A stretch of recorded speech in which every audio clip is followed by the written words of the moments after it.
Good morning, Namaste, welcome. It is nice to connect back for another session on Babu for Heritage YouTube channel. Thank you for the continued support, and then this makes us to create more and more interesting videos. In today's presentation, we are going to talk about an interesting subject, which was a re-recording of an event which happened 2 days ago in a school.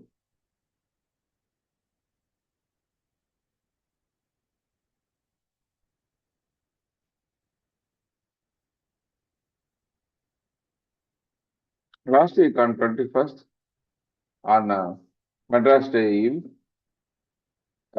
as part of Tamil Heritage Trust, Aalamar Avai Teachers Training Program, we had a presentation at the famous KC High School, Navalur, as part of their Madras Day celebration. I did a presentation to their 9th to 12th standard students on one aspect of Chennai's rich heritage. So this is titled Trigonometry from Chennai.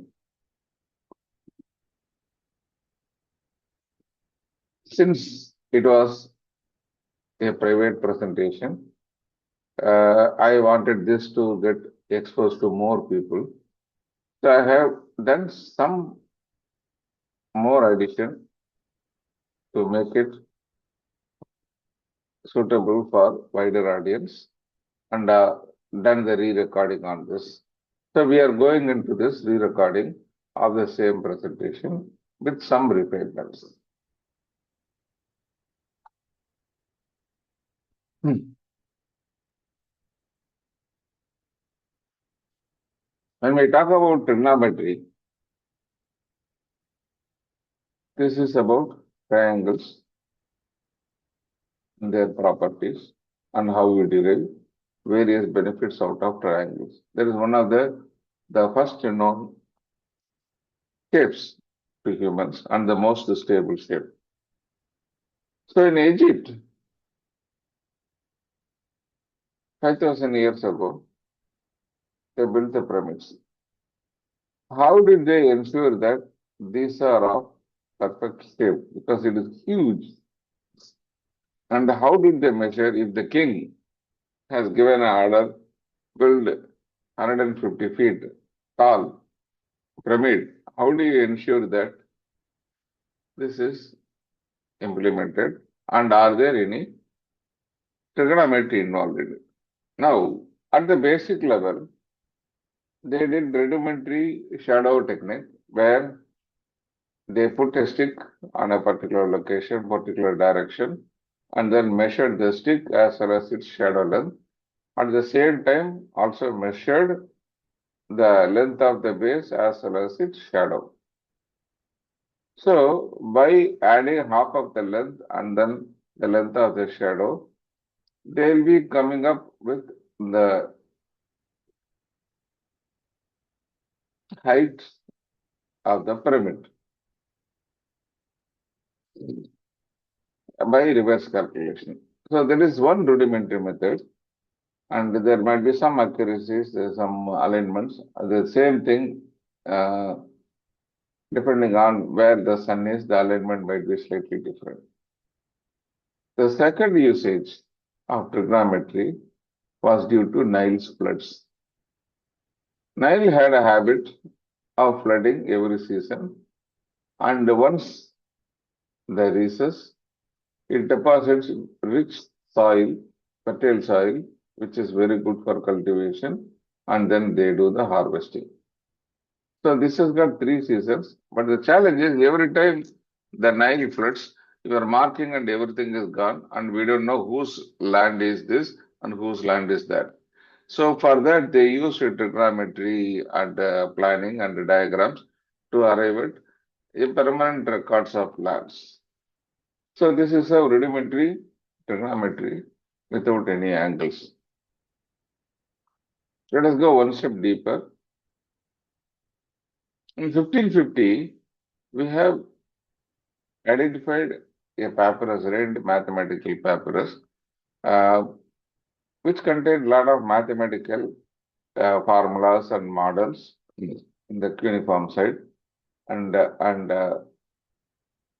has got a lot of riddles and methods of how to calculate the measurements and then other details. So this is 5,000 years old. So one of the problems is if a pyramid is 250 cubit height and the side and the base is 360 cubit long, what is the second? Second is the ratio or the angle. And the solution is that ratio of half the side of base of the pyramid to the run to rise ratio, which means run to rise means your length to the slope of the pyramid.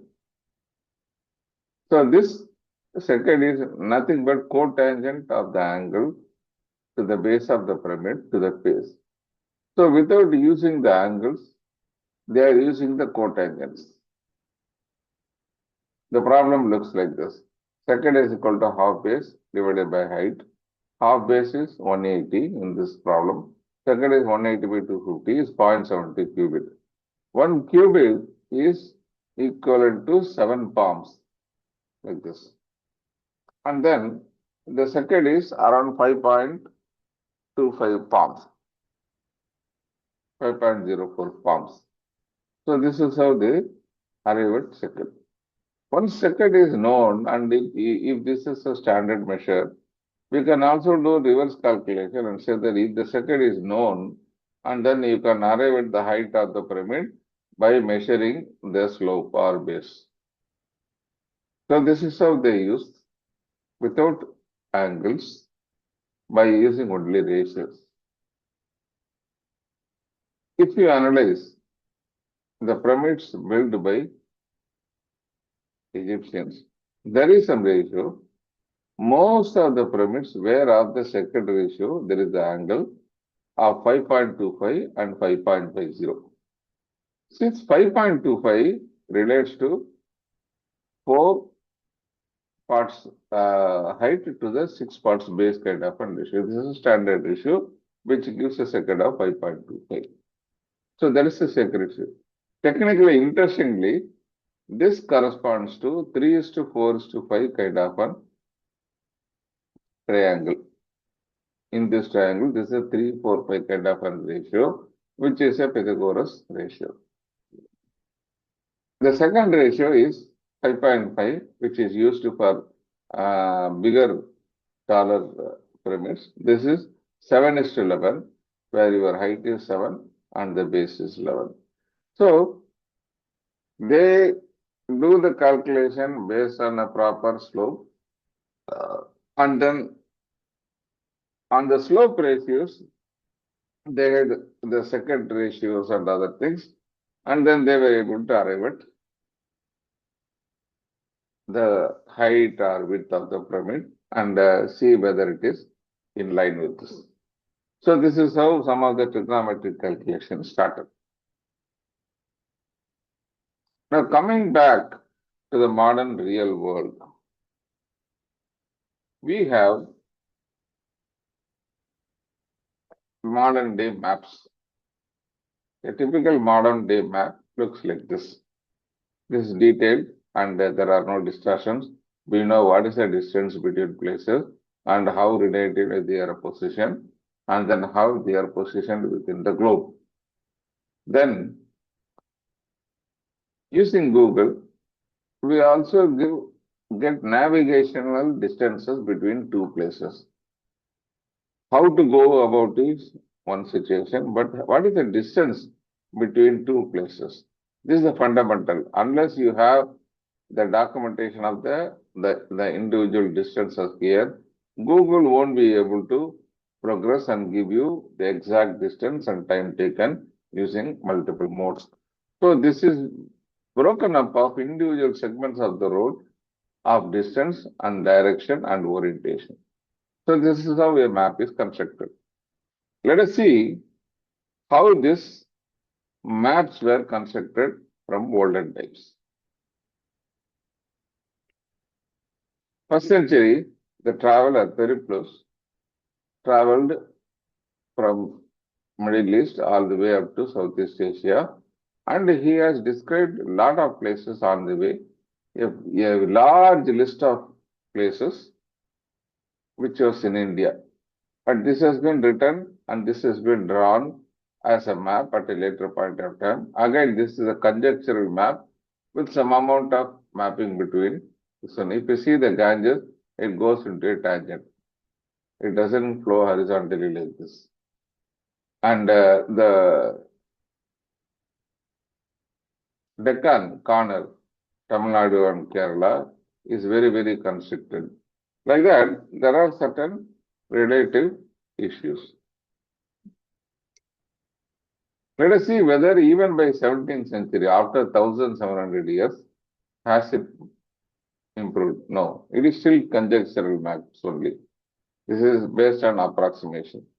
So this is how the map looked like. And the French cartographer Jean drew the first carto map in 1720s. Again, this kind of angles are not clear distance and angles. It is approximate. See the position of Ganges where it goes directly into Nepal. And the width of Deccan Plateau is again constructed. The Bombay and other things is moved up. Gujarat is slightly over. The focus is more on Bengal and other areas than on the Deccan Plateau. So this is the problem with conjectural maps where the actual distances and relative positioning is not physically measured. Now in real world, the earth is a globe. You can see like a globe. So if you want to pinpoint the position here, we have a system of grid coordination called latitude and longitude.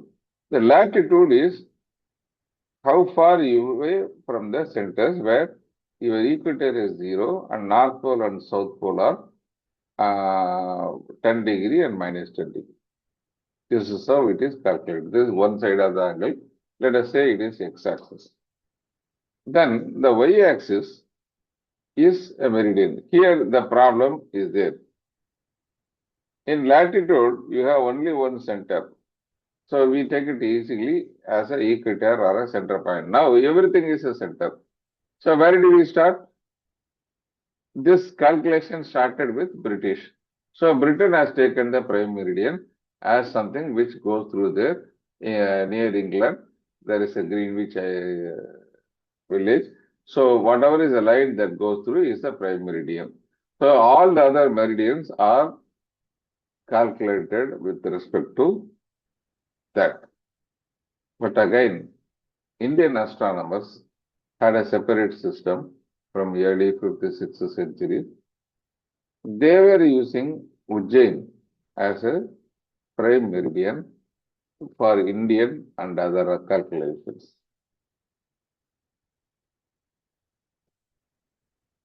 Now, as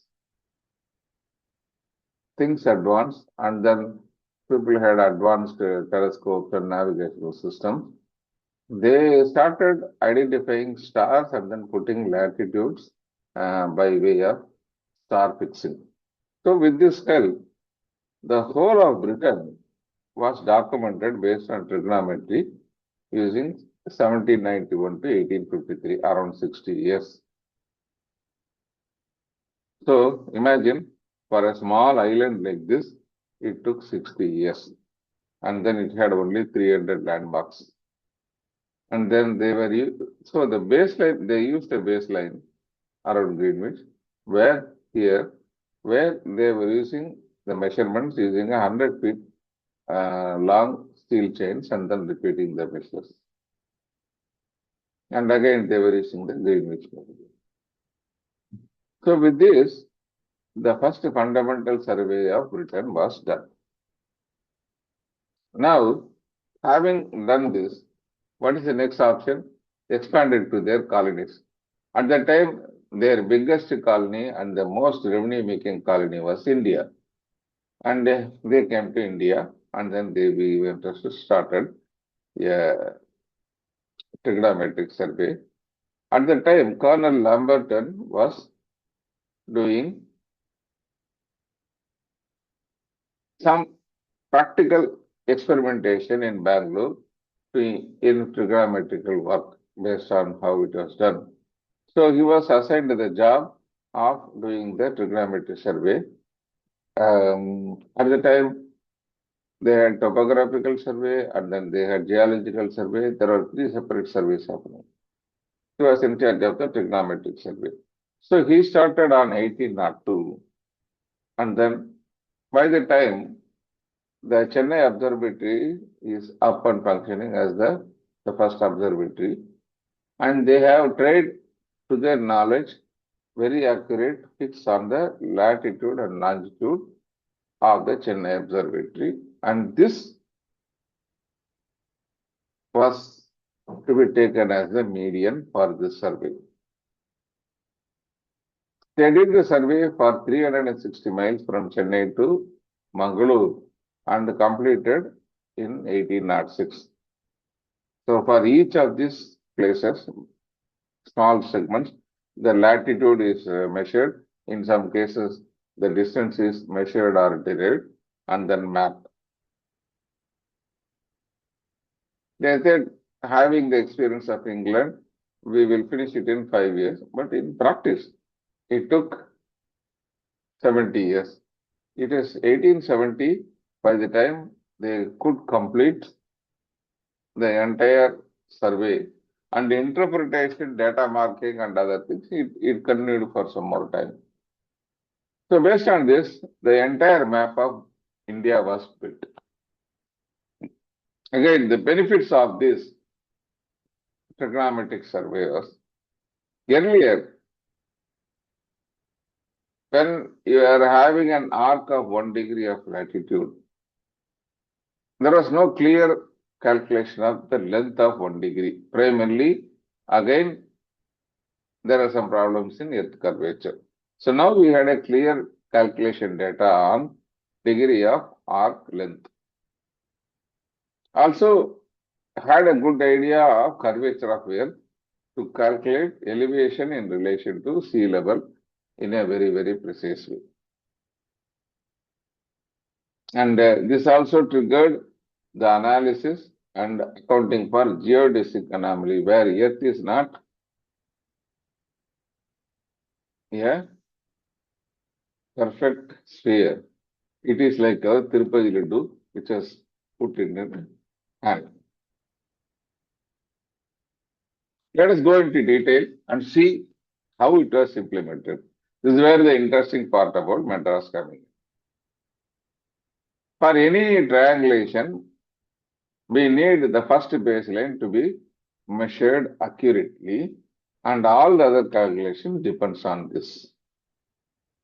So they took the latitude and longitude of Perumbakkam Observatory as the base. From there, they selected two tall hills with clear plains in between them as the ideal spot. What they selected is St. Thomas Mount and the Perumbakkam peak. This is Perumbakkam is near the Thalambur, Polaris, and the Navalur area. This is behind.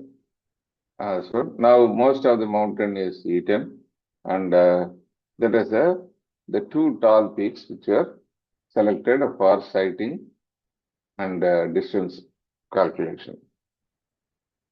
What they did was, they painstakingly measured the length between St. Thomas Mount and Perumbakkam using chains which were held in a horizontal position so that there is no digression and then there is no distortion. And then they painstakingly measured it accurately to be 12.1 kilometer on a straight line. After doing this, they did the latitude sightings in St. Thomas Mount as well as in Perumbakkam, and then cross-verify the angle BAC. So this is how they arrived at the BAC. How do we arrive at this BAC angle? So primarily they take the angle of a star at a particular place and take the declination, take the angle of the star from this declination, and from this we arrive at it. So once you have an angle of a particular star from this and then adjust on this, you arrive the other details by the properties of triangle. So the angle of BC by BC. So this is the equation of angle and the side. So the ratio is same. Once you know BC and ABC, ABC and ACB angles are arrived due to star sightings, you can arrive at this angle BAC.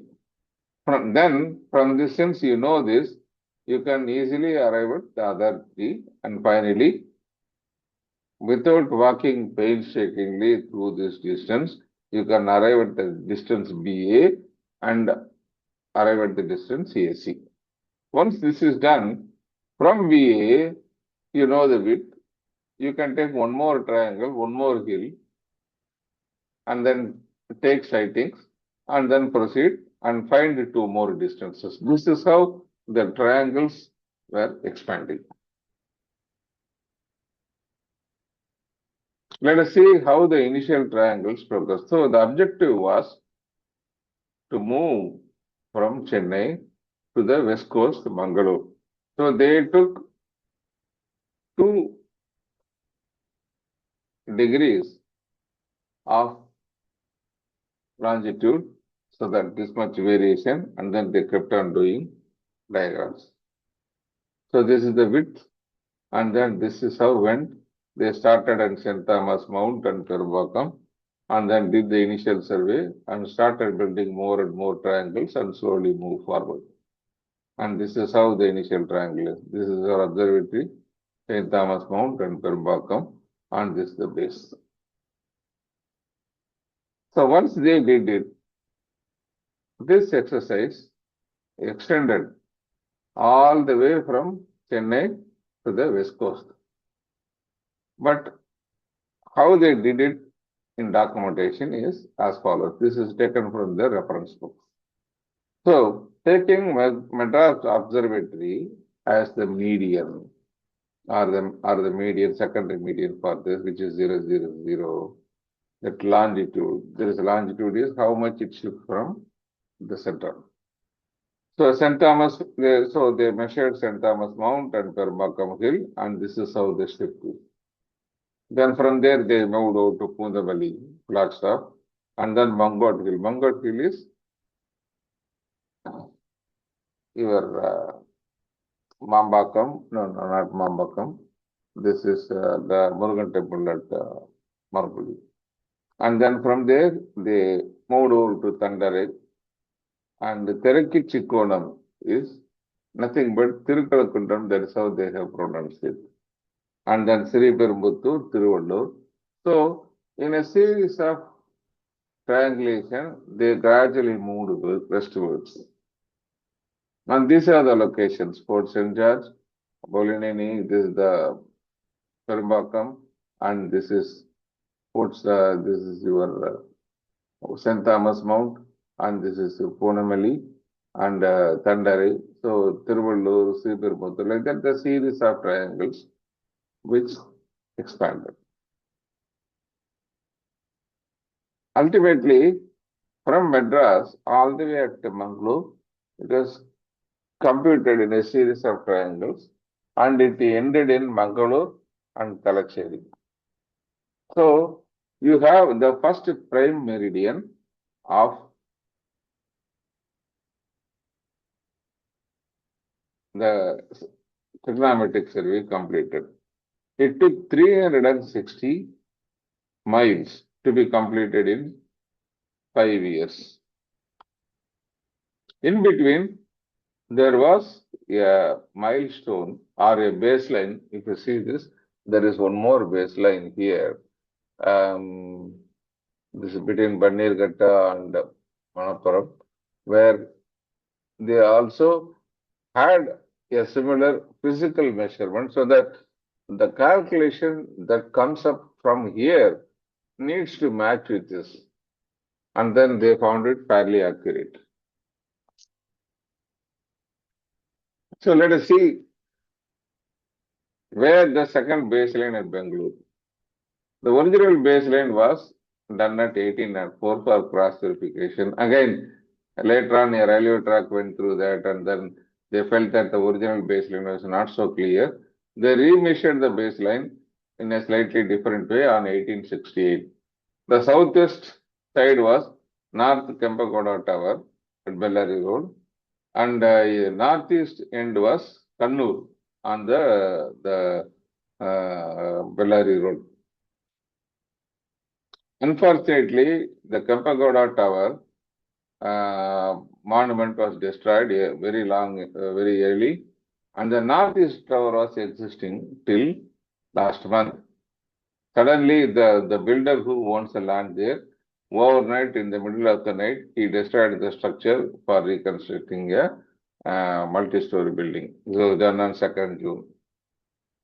So this is how the beautiful history of great triangular survey, trigonometrical survey is getting lost. From Chennai to Bangalore and to Mangalore, we had one first cross. Like that, they started pushing down all the way up to Kanyakumari and then moved over to Bidar and then Siranj. Siranj was the central place where they established the headquarters of the Grand Trigonometric Survey, and then they proceeded to Agra and Dehradun all the way, and then it is called the prime meridian of India, the central line, where all the calculations were done. Here, beyond a point, in many areas, they did not do the physical triangulation of the entire area.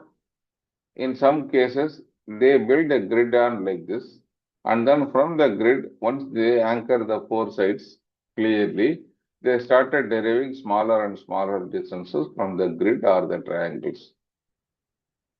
What innovation Everest did was, they built the gridirons and then wherever possible, build the grid and then again align it to some of the baselines which are available on this. So like this, they went all the way up to Himalayas and from there they merged over to Darjeeling, Kanchenjunga, Mount Everest and then measured the mountains. And then they went all the way up to Lhasa, this is in Tibet, and measured the tracks. That's how we know the idea and the longitude of many of the maps and mountains there. This is when there is no satellite, geodesical positioning and GPS. Again, the interesting thing was Everest, who was the surveyor general at the time, was interested more in building this track rather than going into mountains and then tracking the mountain. So that is one of the reasons where bypassing the triangulation and then going for grid kind of a network in this area also. Then, after doing all these things, this is how the great arc, the backbone of the survey worked like. See, this is a 2-degree kind of a network of moving triangles, which determines the distance on the center.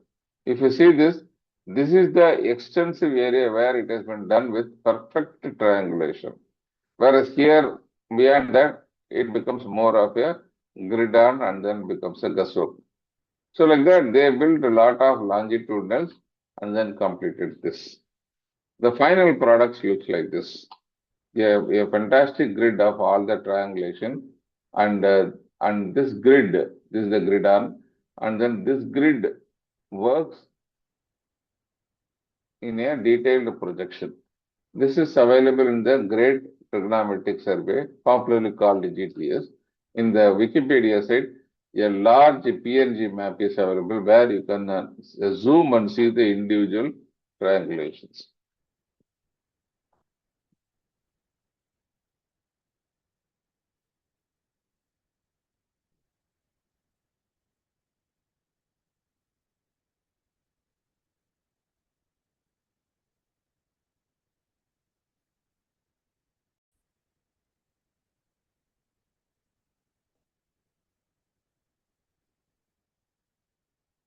So this was announced as a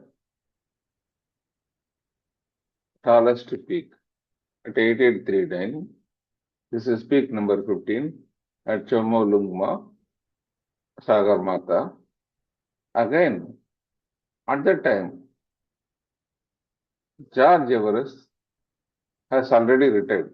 He was not part of ASA, and then he is in England in retirement. And the ASA was managed by Andrew Scott Waugh. But the actual measurement on this, based on sighting, was done by an Indian, Radhanath Sikdar. This is another side of the story, which we will see.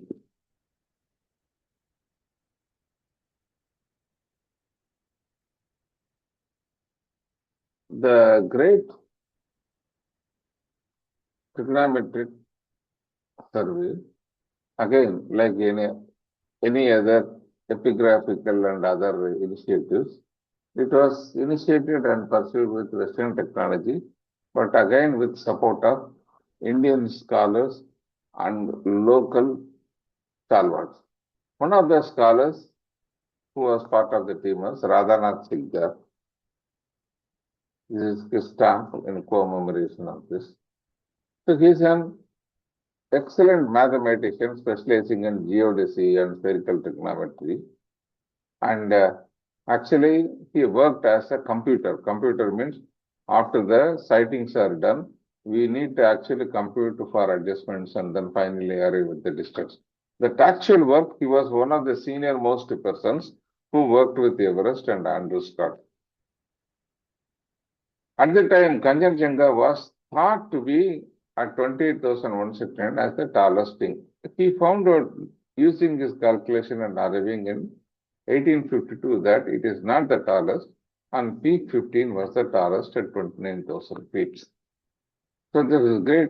And then actually, after that, he was transferred from central unit to the Calcutta, and then his activity and then his contribution was downplayed, and even some of the documentation about this is missing. So finally, after 4 years of silence, in March 1856, it was announced that peak 15 was the tallest and named after Everest, who was the previous Surveyor General. The accuracy of this manual calculation stands the test of time, where in 1955, the Indian survey with advanced instruments and other things, 100 years after that, they did, and it was having very, very minor correction only, around 27 feet or around 9 meter kind of a deviation. So also there is a theory that Everest is growing. And after that, there has been many measurements, and each are giving with slightly different variations. So this is one great person whose contribution, particularly to the mountain calculations, is very, very critical. The other person, so finally when it was announced and mentioned, he was not mentioned by name, and then he was mentioned only as the chief computer at the office of the Calcutta. Originally at the time he was transferred from the key central office to the Calcutta office, and then this is where he completed the calculation. So he has arrived from various vantage points. What is the height of Everest, and arrived at 29,000 feet. Another contributor, pair of contributors, is Nain Singh Rawat and Kishan Singh Rawat. So they are from the region, and then they have been born and brought up near Tibet and the Himalayan things, and then they do a lot of trekking. They are classified as Pandits. They are native surveyors, and then they are classified as Pandits who can roam around in local with this one. When we wanted to expand the survey to Tibet, there was a problem. At the time, Tibet was this Dalai Lama and China, and then they forbade entry of foreigners. And then foreigners were instantly killed. So he ventured in 1862 as a monk, designed as a monk, and then he went and calculated the distance and latitude of Lhasa and surrounding areas. How did he do that? He had a bead, and then with this he used to count, and then he was trained to walk in such a way that he could walk around 2000 steps per minute consistently, and then with the rosary beads counting, he used to count the miles. Like this, for years he has traveled and he has covered around 1500 miles on foot on very, very different terrain in Tibet, and then he has calculated. His cousin, Kishan Singh Rawat, also contributed in walking and then traveling into many remote areas, restricted areas, and to get GTS data and sightings from them.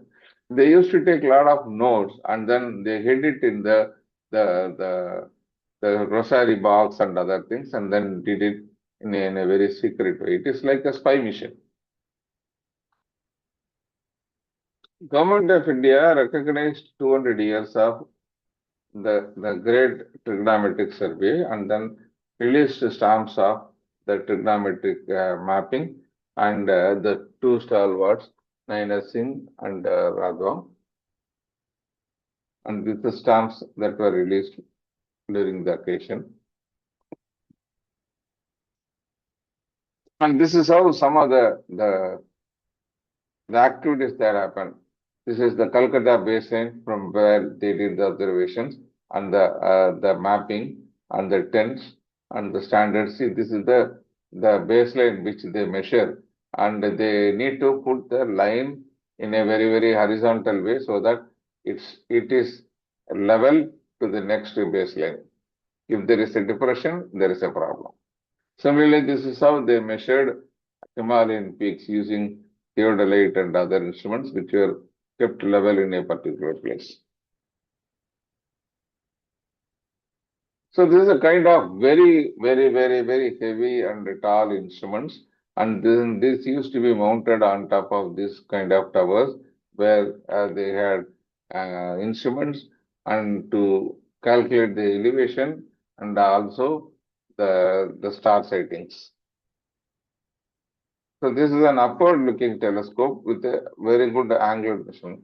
So typically, they used Aldebaran, which is on the Taurus right horn, to take at sightings and then from there arrive at a pole star declination and arrive at latitude and longitude.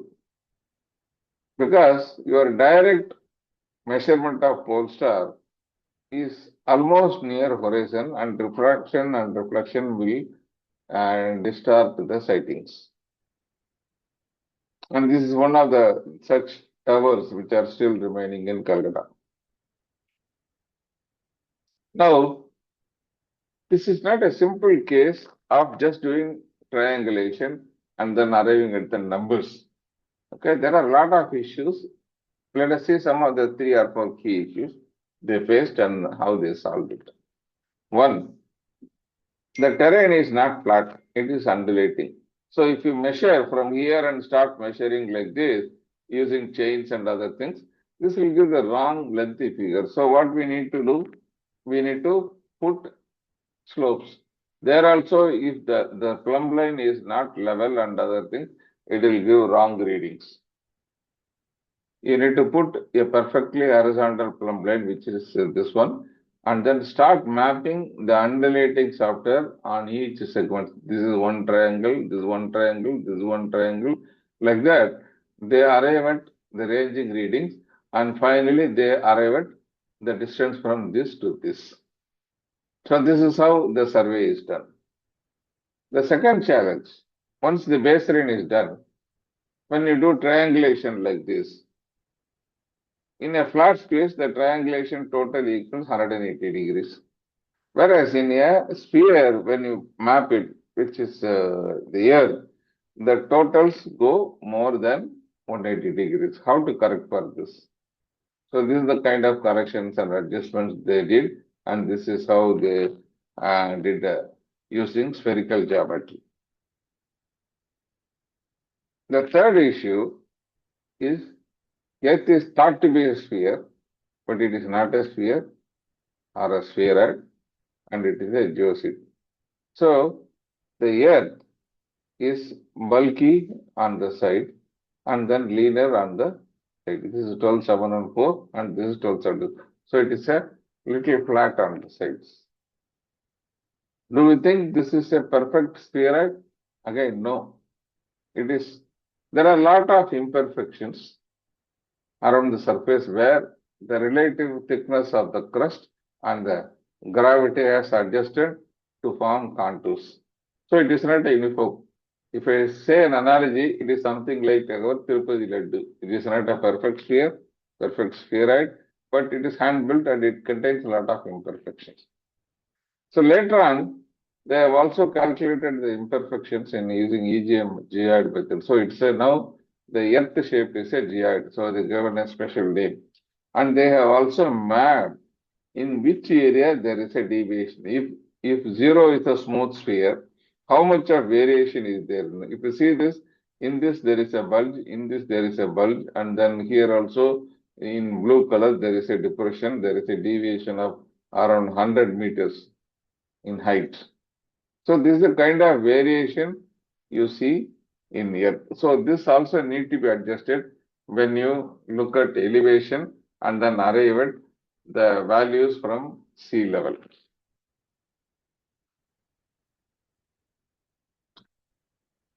So having seen the challenges to arrive at the grand survey of India using trigonometry, we have an interesting connection to heritage. When I go to Tanjavur Big Temple, on the north side of the Vimana, in the second tala, there is a arch.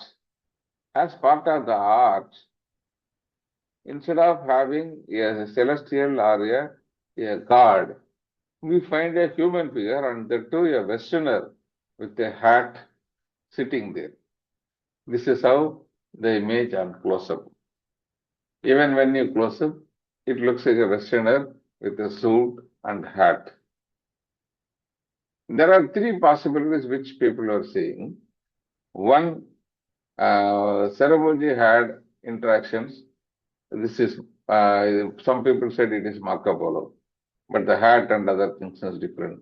Some people said Saraboji had ties with the Dutch people and then they had a pact with Tarangambadi fort, and this is the Dutch king or the local governor at the time. So that also is not so relevant.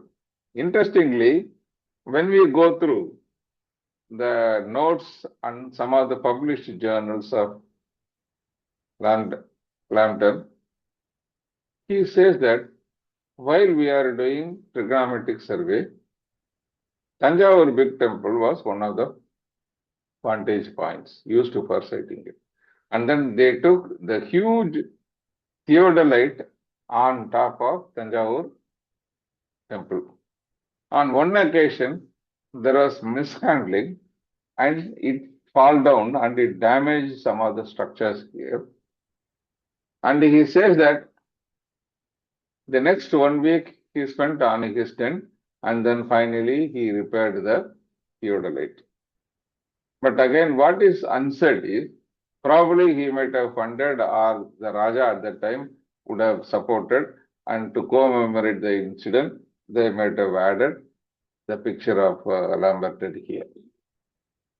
And this is the actual picture of Lamberton, and you can also see the uncanny resemblance of the face and other things. So this is one possibility. We don't have clear documentation as to this is how he was done, but 90% conjecture it is. This is an interesting piece of mystery. Based on this, TR and others also have enacted an interesting drama called Avai Rangatilaga, and which has been staged many times. And this is like a science fiction. So with these interesting pictures, we sum up our discussion on trigonometric survey, how Madras plays a key role on the 12 kilometers between St. Thomas Mount and Perumbakkam become the base and calculation for the entire India, and how the median in Chennai Observatory become the base for the entire longitude and latitude of entire India calculation. Thank you. Look at such similar videos in our Babu for Heritage. Subscribe and learn new things about temple architecture, inscriptions, sculptures, and our heritage. Thank you. Looking forward to see you more in the next one. Goodbye and thanks for the support. And then let us meet some very soon on the next video on similar interesting topics. Bye.